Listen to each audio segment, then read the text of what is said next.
अब अपने पिछले लेक्चर में पढ़ा था ज्यामितीय समानता, ज्योमेट्रिकल आइसोमेरिज्म, और वो क्या होती है, किस टाइप के कंपाउंड्स में होती है। उसके लिए हमने दो कंडीशंस पढ़ी थी कि डबल बॉन्डेड होना चाहिए और साथ में डबल बॉन्डेड कार्बन है, उन प्रत्येक कार्बन पर क्या होना चाहिए, आइडेंटिकल होना चाहिए ग्रुप की। दोनों ग्रुप जुड़े हुए हैं, दोनों क्या होना चाहिए, असमरूप होना चाहिए, समान नहीं होना चाहिए। जब ये दोनों कंडीशन को फुलफिल करेगा तब वो ज्यामितीय समानता प्रदर्शित करेगा। अब हम देखते हैं कि कौन कौन से ऐसे कंपाउंड्स हैं जिसके अंदर वो शो कर रहा है और किस प्रकार से ज्योमेट्रिकल आइसोमेरिज्म शो कर रहा है। तो हम पढ़ते हैं कि आपकी जो ज्यामितीय समानता थी,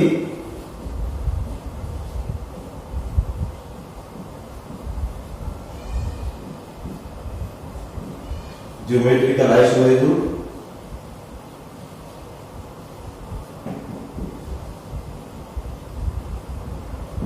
वो आपके थ्री टाइप्स के कंपाउंड्स है, आपके एल्कीन में, ऑक्सीजन में, और थर्ड है आपके एलिसाइक्लिक कंपाउंड्स। इन तीन टाइप्स के कंपाउंड्स में क्या होती है, आपकी ज्योमेट्रिकल आइसोमेरिज्म शो होती है। क्लियर है? तो सबसे पहले हम पढ़ते हैं एल्कीन। ठीक है, तो एल्कीन में किस प्रकार से ये शो करता है। तो एल्कीन मींस क्या होता है, डबल बॉन्ड। एल्कीन मींस क्या होता है, डबल बॉन्ड, और साथ में क्या है, आपके डिफरेंट ग्रुप्स अटैच्ड है। इसका मतलब क्या है, ये ज्यामितीय समानता प्रदर्शित कर रहा है। सेम साइड में है, इसका मतलब क्या है, सिस डिफरेंट साइड में है, इट मींस क्या है, वो ट्रांस। इतना हमने पढ़ लिया था। अब ऐसे कौन कौन से एग्जाम्पल, जैसे आप देखो, ये तीन है,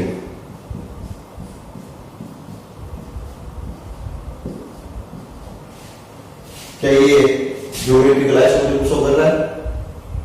देखो डबल बॉन्ड है, मतलब है, फिर कार्बन से जुड़े परमाणु सारे क्या है, सेम है। तो जब इसका रोटेशन होगा तो भी क्या होगा, ये हाइड्रोजन रहेगा। इसका मतलब क्या है, ये हमेशा इस एक ही फॉर्म में आपको दिखाई देगा। ठीक है, आपको एक फॉर्म में ये मिलेगा। इसका मतलब क्या है, ये ज्योमेट्रिकल आइसोमेरिज्म शो नहीं कर रहा है। एक कंडीशन पूरी कर रहा है, लेकिन दूसरी कंडीशन क्या थी, असमरूप। क्या होना चाहिए, असमरूप। ये असमरूप है क्या, नहीं है ना, सारे क्या सिमिलर है। इसका मतलब क्या है, ये एथीन है, और ऐसे और बहुत सारे हैं जिनके अंदर आपको इसे चेक कर लेना कि ये शो कर रहा है, दोनों कंडीशन को पूरी तरह से मतलब शो कर रहा है। अगर नहीं कर रहा है मतलब ये ज्योमेट्रिकल आइसोमेरिज्म शो नहीं करेगा। तो कौन कौन से एग्जांपल है, जैसे आप देखो, पहला एग्जांपल देख लो,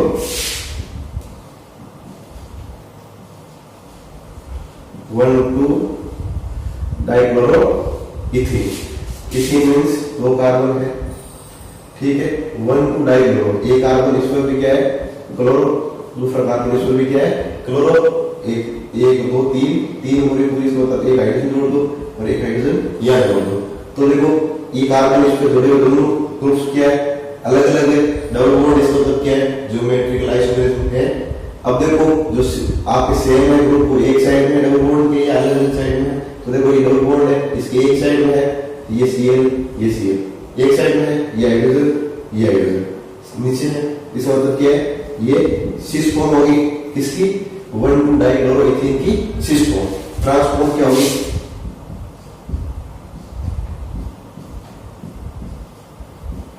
देखो Cl के अपोजिट में ये Cl है, इस हाइड्रोजन के अपोजिट में ये हाइड्रोजन है। इसका मतलब क्या है, ये ट्रांसफॉर्म हो गया।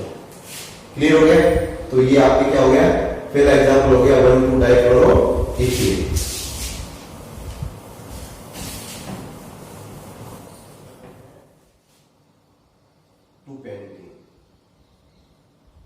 टू पेंटिंग होंगे से आपके फर्स्ट कंडीशन डबल बॉन्ड होना चाहिए। सेकंड कंडीशन क्या है आपके,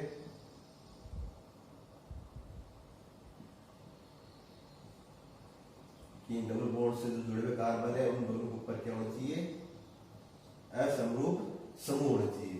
तो देखो 5 कार्बन है तो क्या हो गया, पेंटीन है। सेकंड पोजीशन पे क्या है आपके, डबल बॉन्ड है तो क्या हो गया 2 पेंटीन। अब देखो ये हाइड्रोजन क्या है, दोनों सेम साइड में है, तो इसका मतलब क्या हो गया, ये सिस फॉर्म हो गया, सिस 2 पेंटीन। अब ट्रांसफॉर्म में देखो आप,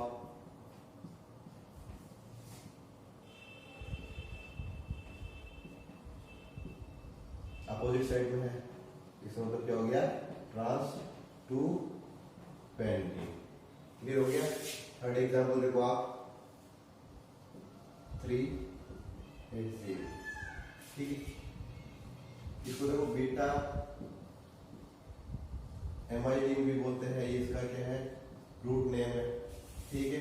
तो ये आपको जानना है, आईयूपीएसी कोडिंग क्या है 2 पेंटीन, फिर क्या है 3HCl।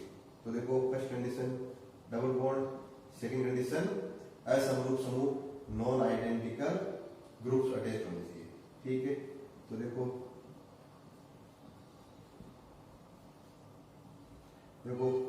इथिल इथिल एक तरफ है, हाइड्रोजन हाइड्रोजन एक तरफ है, इसका मतलब क्या हो गया, ये सिस हो गया। ट्रांस देखो आप, ये एथिल इस तरफ है, ये इसके अपोजिट साइड में, ये हाइड्रोजन इस तरफ है, ये इसके अपोजिट साइड में, इसका मतलब क्या है, ये हो गया आपके ट्रांस 3HCl। ये ट्रांस, ये सिस हो गया और ये आपके ट्रांस हो गया। इसी प्रकार आप और देख लो,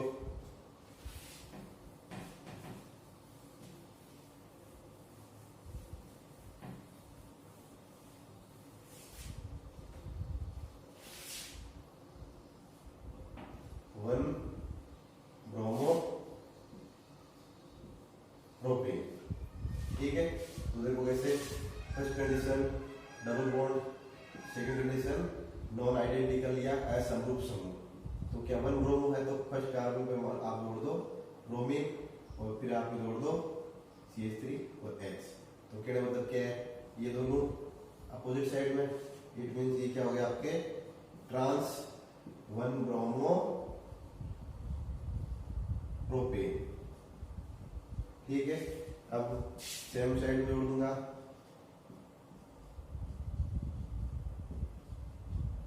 तो ये क्या हो गया सिस 1 ब्रोमो प्रोपेन। क्लियर हो गया। तो 1 ब्रोमो प्रोपेन की दो फॉर्म होगी, ट्रांस और सिस।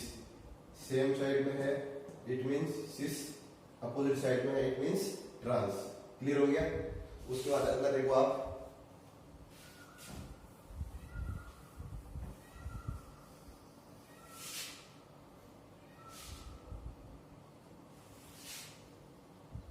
Butane dioic acid.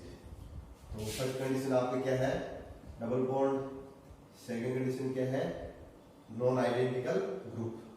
तो ये देखो आप डाइओइक एसिड मींस आपके 2 CO जोड़ दिया, कार्बन में 4 और है, तो क्या हो गया butene dioic acid.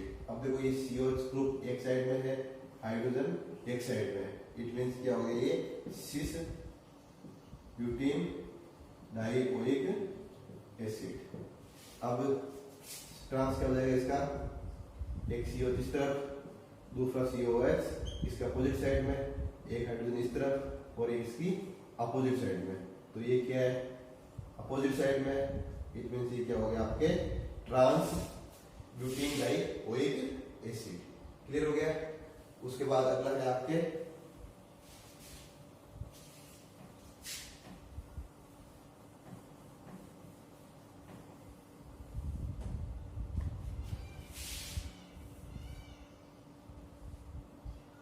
To three dibromo 2 butene. देखो पहला फर्स्ट कंडीशन पूरी हो रही है, सेकेंड क्या है 2,3 डाइब्रोमो। ये 2 कंडीशन आपके CH3 Br और ये Br। तो देखो ब्रोमीन ब्रोमीन एक साइड में, CH3 एक साइड में, इट मींस ये क्या हो गया सिस हो गया। और दूसरा देखो आप ये Br, ये CH3 और ये CH3, तो ये अपोजिट साइड में, इसका मतलब क्या हो गया ये आपके ट्रांस हो गया। तो ये सिस और ये ट्रांस हो गया। क्लियर हो गया इतना? तो उसके बाद आपके है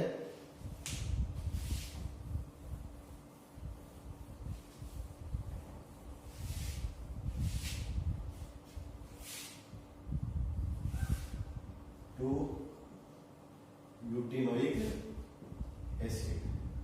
ठीक है, तो देखो carbon carbon double bond first condition, second क्या है नॉन आइडेंटिकल ग्रुप, तो 2 ब्यूटीन हो गया और ओइक एसिड मतलब क्या है एक CO जोड़ दो आप, तो देखो सेम ग्रुप एक साइड में, इसका मतलब क्या हो गया सिस, सेम ग्रुप अपोजिट साइड में, इसका मतलब क्या हो गया ट्रांस, ये ट्रांस हो गया, ये आपके क्या हो गया सिस हो गया। इतना क्लियर आपके? उसके बाद अगला और देखो,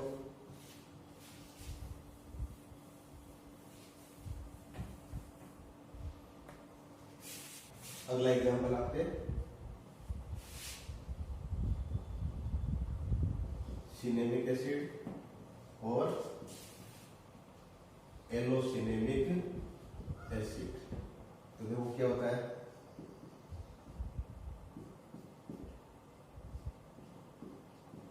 ये आपके फिनिल जुड़ा रहता है और एक आपके COH, तो सेम ग्रुप एक साइड में, इसका मतलब क्या हो गया सिस, ये हो गया सिनेमिक एसिड हो गया। उसके बाद अगर हाइड्रोजन हाइड्रोजन दोनों अपोजिट साइड में और ये आपके फेनिल और ये आपके COH, तो इसको बोल दिया एलोसिनेमिक एसिड। तो देखो आपके ये जो एलो वर्ड है, ये एलो क्या होता है आपके रूट वर्ड होता है। ठीक है, तो ये रूट वर्ड किसके लिए यूज किया जाता है कि अगर दो कोई फॉर्म हो, जैसे ये ज्योमेट्रिकल आइसोमर है और इसकी दो फॉर्म है, एक सिस और एक ट्रांस, तो इन दोनों फॉर्म में से जो फॉर्म ज्यादा स्टेबल होती है, जो ज्यादा ऐसे होती है, उसके लिए एलो वर्ड यूज किया जाता है। क्लियर इतना? तो ये इससे आपके लगभग एग्जांपल, ऐसे बहुत सारे एग्जांपल और भी है एल्किन्स के जो क्या करते हैं ज्योमेट्रिकल आइसोमरिज्म शो करते हैं। क्लियर है? उसके बाद सेकंड एग्जांपल है आपके, सेकंड टाइप है, क्या पढ़ा था आपने ऑक्सिम। तो देखो ऑक्सिम क्या होते हैं, तो ऑक्सिम होते हैं आपके एल्डिहाइड और कीटोन से हाइड्रोक्सिल एमीन। सेकंड आपका क्या था इन ऑक्सिम, कि ऑक्सिम क्या करते हैं ज्योमेट्रिकल आइसोमरिज्म शो करते हैं। देखो कैसे,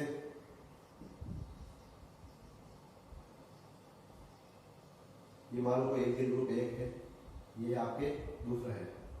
ठीक है, तो ये आपके क्या है कोई ग्रुप है, अगर मान लो कोई भी एक R1 मान लो आप हाइड्रोजन होगा, तब ये क्या बन जाएगा आपके एल्डिहाइड। ठीक है, तो अभी हम जनरल बात करते हैं, इसकी क्रिया कराते हैं हम हाइड्रोक्सिल एमीन के साथ कराते हैं। किसके साथ? Hydroxyl amine. मैं इसको ऐसे लिख सकता हूं NH2OH।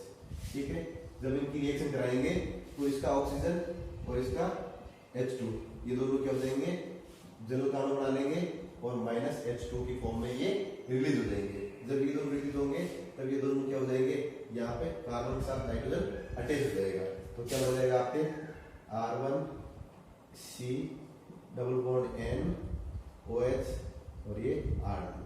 ये क्या होता है आपके ऑक्सीजन होता है। क्या होता है ये ऑक्सीजन। अगर अब R1 की जगह हाइड्रोजन ले लेता हूं तब क्या हो जाएगा R1C डबल बॉन्ड O, ये R2, इसकी जगह मैंने क्या ले लिया हाइड्रोजन ले लिया, तो क्या हो गया वही NH2OH, वही H2 रिलीज हो गया और क्या बन गया आपके HC डबल बॉन्ड NOH और आपके ये R2, इसको बोलते हैं एल्डोक्सिन। क्या बोलते हैं एल्डोक्सिन। ठीक है, और अगर मान लो दोनों कार्बन कार्बन हो तो इसको क्या बोलेंगे कीटोक्सिन। क्लियर है? तो एल्डोक्सिन और कीटोक्सिन, ये इस प्रकार से ऑक्सिन फॉर्म होता है। क्लियर है? अब ये ऑक्सिन किस प्रकार से आपके शो करता है ज्योमेट्रिकल आइसोमरिज्म। ठीक है, तो देखो अब इसमें क्या है, इसमें भी वही कंडीशन है, एक तो डबल बॉन्ड है, दूसरी बात क्या है कि ये दोनों ग्रुप है वो क्या होना चाहिए नॉन आइडेंटिकल होने चाहिए। ठीक है, तो देखो कैसे,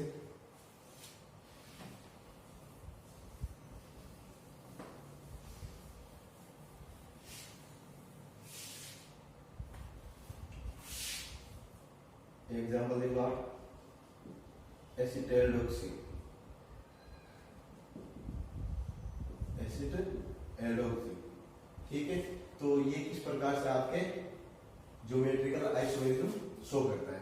तो देखो CH3 C double bond NOH और ये हाइड्रोजन, ठीक है।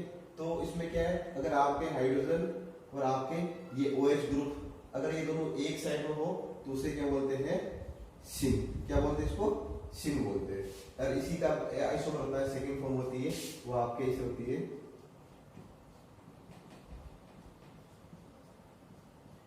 अब देखो ये हाइड्रोजन और OH है, वो क्या है, अपोजिट साइड में। इसमें क्या दोनों सेम साइड में है, बट इसमें क्या है, ये दोनों अपोजिट साइड में। तो अपोजिट साइड में होता है, उसको बोलेंगे हम एंटी। क्या बोलेंगे, एंटी। तो ये तो हो गया आपके एसिटाइलडोक्सिन का क्या हो गया, एंटी फॉर्म हो गया। और ये आपके क्या हो गया, एसिटाइलडोक्सिन का क्या हो गया, सिन फॉर्म हो गया। क्लियर है। अब ऐसे और भी एग्जांपल आपके, जैसे देखो आप बेंजोडोक्सिन, ठीक है। तो बेंजोडोक्सिन में क्या होगा कि इस CH3 की जगह क्या लग जाएगा, आपके C6H5 लग जाएगा। तो देखो कैसे, बेंजोडोक्सिन कैसे, C6H5 C double bond NOH और H। अभी आपने देखा था कि अगर हाइड्रोजन और OH दोनों क्या हो, सेम साइड में हो, तो उसे क्या बोलेंगे, सिन फॉर्म, ठीक है। तो ये बेंजोडोक्सिन का क्या हो गया, सिन फॉर्म हो गया। अगर मान लो ये OH है, हाइड्रोजन की अपोजिट साइड में हो, तो उसे क्या बोलेंगे, एंटी फॉर्म। क्या बोलेंगे, एंटी। तो देखो इसमें ये हाइड्रोजन और ऑक्सीजन क्या है, OH के दोनों अपोजिट साइड में है, तो इसका मतलब क्या हो गया, ये एंटी हो गया, ठीक है। तो ये हो गया आपके बेंजोडोक्सिन का सिन और एंटी, ठीक है। उसके बाद थर्ड है आपके एसिटोक्विनोन ऑक्सिन। थर्ड कौन सा है, एसिटोक्विनोन ऑक्सिन।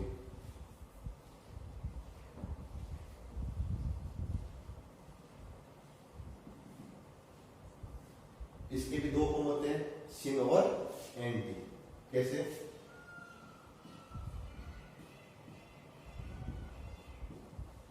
अब इसमें क्या है कि हाइड्रोजन की जगह क्या आ जाता है, मिथाइल ग्रुप आ जाता है, ठीक है। अगर मिथाइल ग्रुप और OH दोनों क्या हो, सेम साइड में हो, तो उसे बोलेंगे सिन। अगर मान लो मिथाइल ग्रुप और आपके OH है वो अपोजिट साइड में हो, तो उसे बोलेंगे एंटी फॉर्म। तो ये हो गया आपके एसिटोक्विनोन ऑक्सिन का ज्योमेट्रिकल आइसोमर, ये सिन और ये आपके एंटी, ठीक है। ऐसे आपके और भी एग्जाम्पल है जो शो करेंगे सिन और एंटी। उसके बाद आपका थर्ड है, वो है एलिसाइक्लिक कंपाउंड्स में ज्योमेट्रिकल आइसोमेरिज्म। थर्ड कौन सा है आपके,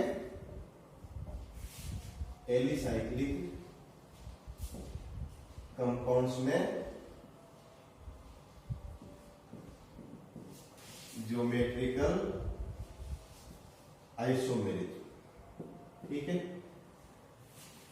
तो इसमें भी क्या होता है, इसमें भी आपके जो साइक्लिक चेन होती है, जैसे मान लो ये क्या है, साइक्लोप्रोपेन है, ये क्या है, जैसे आपके साइक्लोब्यूटेन है, ये क्या आपके साइक्लोपेंटेन है। तो ये साइक्लिक या चक्रीय संरचना के कारण क्या होता है, इनके अंदर क्या होता है, घूर्णन प्रतिबंधित होता है। इनके अंदर क्या होता है, घूर्णन प्रतिबंधित। क्या मतलब क्या है, रेस्ट्रिक्टेड रोटेशन होता है इन साइक्लिक कंपाउंड्स। और हमें क्या चाहिए कि जिनमें रेस्ट्रिक्टेड रोटेशन होता है वो क्या करते हैं, ज्योमेट्रिकल आइसोमेरिज्म मतलब GI शो करते हैं। तो GI शो कौन कर रहे हैं, एल्किन कर रहा है, ऑक्सिन कर रहा है, और एलिसाइक्लिक या आपके चक्रीय यौगिक GI शो कर रहे हैं। एल्किन्स का आपने बहुत सारे एग्जाम्पल देख लिए, ऑक्सिन का आपने देख लिया, एसिटाइलडोक्सिन, बेंजोडोक्सिन और आपके एसिटोक्विनोन ऑक्सिन। उसके बाद आपके है एलिसाइक्लिक। तो इसके अंदर आप देखो इसमें भी सिन और एंटी होता है। अगर मान लो क्या है, जैसे मान लो ये है, इसमें आपने जोड़ दिया 1,2 डाइब्रोमो साइक्लोप्रोपेन। क्या नाम है इसका? 1,2 डाइब्रोमो साइक्लोप्रोपेन। ठीक है। अगर मान लो ये क्या है, जैसे मान लो ये तल है, इस तल से ऊपर और ये तल के क्या है नीचे। अगर समान समूह क्या हो, तल में एक ही तरफ हो तो उसे क्या बोलेंगे हम? सिन बोलेंगे। अगर मान लो समान समूह तल के अपोजिट साइड में हो तो उसे क्या बोलेंगे हम? एंटी। क्या बोलेंगे हम? एंटी। तो देखो यहाँ पे H, ये बी आर, ये H और ये बी आर, ये क्या है? 1,2 डाइब्रोमो साइक्लोप्रोपेन। ठीक है। ये दोनों हाइड्रोजन क्या है? तल के ऊपर है। ये दोनों बी आर क्या है? तल के नीचे। प्लेन की सेम साइड में हो सिन, प्लेन के अपोजिट साइड में हो तो एंटी। ये तो आपके क्या हो गया? दोनों बी आर नीचे है, इसका मतलब क्या हो गया? सिन 1,2 डाइब्रोमो साइक्लोप्रोपेन। उसके बाद अगर मान लो बी आर एक तल के ऊपर हो और एक बी आर क्या हो? तल के नीचे हो तो इसे क्या बोलेंगे हम? 1,2 डाइब्रोमो साइक्लोप्रोपेन का एंटी फॉर्म। क्लियर हो गया। इसी तरह आप और देख लो, जैसे मान लो इसका अगर आप दे दिया H, ये Cl, ये हाइड्रोजन और ये क्लोराइड। ठीक है। जैसे क्या नाम है इसका? 1,2 डाइक्लोरो साइक्लोब्यूटेन। ठीक है। अगर इस अपने के हम तल के बेस पे देखें तो हाइड्रोजन दोनों क्या है? एक तल में है और Cl दोनों क्या है? एक तल में है। तो क्या हो जाएंगे?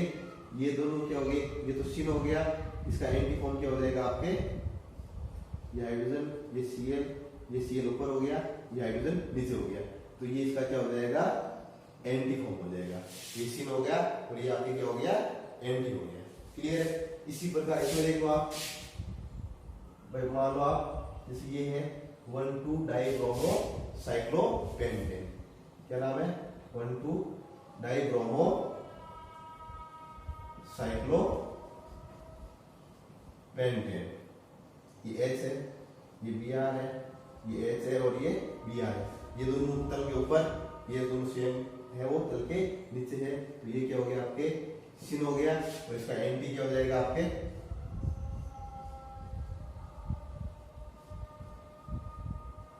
ये क्या हो गया आपके? एंटी हो गया। क्लियर है। तो इस प्रकार से आपके जीआई की 3 टाइप्स के कंपाउंड्स में जो जीआई होती है और किस प्रकार से आप इनको आइडेंटिफाई करेंगे और जो आपके उनकी विन्यास चेंज होगा, जब उसका कंफिग्रेशन चेंज होगा तब उनको सिन और एंटी या सिस या ट्रांस में आप किस प्रकार से कैटेगराइज करोगे, ये सारा आपका कंप्लीट होगा। क्लियर है? ठीक है।